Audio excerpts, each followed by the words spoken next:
ప్రజల నుంచి ఇక్కడ ఉండే రేట్లు, గవర్నమెంట్ రేట్లు కానీ సబ్ రిజిస్టార్ రేట్లు పెన్షన్ చేసినారు. దాదాపు 115 ఎకరాలు రామేశ్వరం పొలము ప్రభుత్వ రేట్ అయితే 11 లక్షలే, కొన్నేది 11 లక్షలు 12 లక్షలు, అంతకు మించి అయితే లేదు వాస్తవంగా.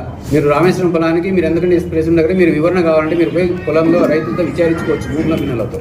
అదేవిధంగా మీనాపురము కొత్తపల్లి పంచాయతీలో, బొల్లవరం పంచాయతీలో కొట్టిపాడు రోడ్లో కొన్నారు.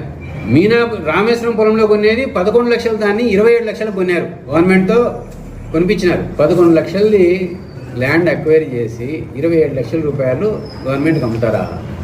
ఇంకొకటి ఇక్కడ మిగతాది మీనాపురం కానీ కొట్టిపాడు రోడ్లో కానీ ఇప్పటికీ మీరు రైతులు విచారించినా కూడా ఇంకొద్దు కూడా చెప్తారు వాళ్ళు తీసుకునేది వాళ్ళకి వచ్చిన రేట్ ఎంత అని. 12 నుంచి మ్యాక్సిమం 20 లక్షల రూపాయలు ఏ రైతు తీసుకోలే.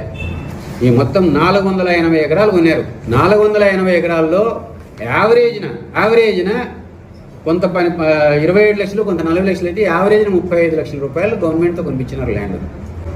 కానీ రైతులకు వచ్చిండేది 12 నుంచి 20 లక్షల రూపాయలు లోపే వచ్చింది.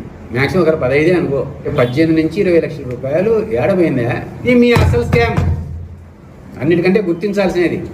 మీకు సాక్ష్యాలు ఉండవు, ఎందుకంటే రైతులు పెద్ద డబ్బులు, రైతులు పెద్ద డిపి వివరాలు తీసుకునేది, అగ్రిమెంట్లు పెట్టుకొని చెక్కులు తీసుకునేది. అసలు స్కామ్ ప్రజలు గుర్తించాల్సింది. ఇదేదో ప్రభుత్వం ఉరిశిచ్చబడతాది, దీంతో ప్రూవ్ అవుతుంది నేను చెప్పడంలే. జరిగిన వాస్తవం ప్రజలు గుర్తించండి. అది రాజమౌళి ప్రసాద్ మాట తీరుతో నిన్న ఒకే విషయాన్ని దాదాపు 33 నిమిషాలు సేపు చెప్పినాడు.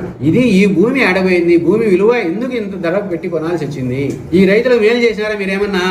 ఇంత దోసుకొని దీన్ని ఎంత అంటే టోటల్ వాల్యూ 480 ఎకరాలు 162 కోట్ల రూపాయలు పెట్టి కొన్నారు.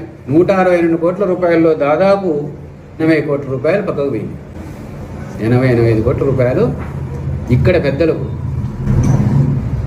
వాళ్ళ చేతిలోకి మునిగిపోయింది.